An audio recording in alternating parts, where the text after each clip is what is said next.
Islamabad brigadier retired Haris Nawaz चयो आहे त पक्यूं शाहिदियूं मौजूद आहिनि जिन मां इहो साबित थिए थो त जेल में क़ैद अॻूणे वज़ीर आज़म इमरान ख़ान ऐं सियासी अॻवाननि इंटर सर्विसिस इंटेलिजेंस जे अॻूणे director general lieutenant general retired Faiz Hameed खे हुकुम ॾिना हुआ त हारिस नवाज़ निजी चैनल सां ॻाल्हियूं कंदे चयो त फैज़ हमीद इमरान ख़ान जे हुकुम ते अमल करे रहियो हो।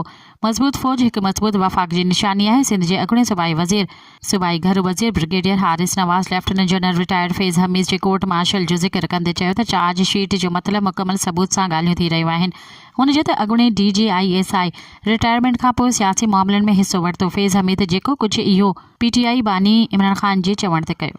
मज़ीद ख़बरनि ऐं तफ़सीलात लाइ विज़िट कयो असांजी वेबसाइट www.awamiNewsHD.com ऐं ॾिसंदा रहो अवामी न्यूज़ HD।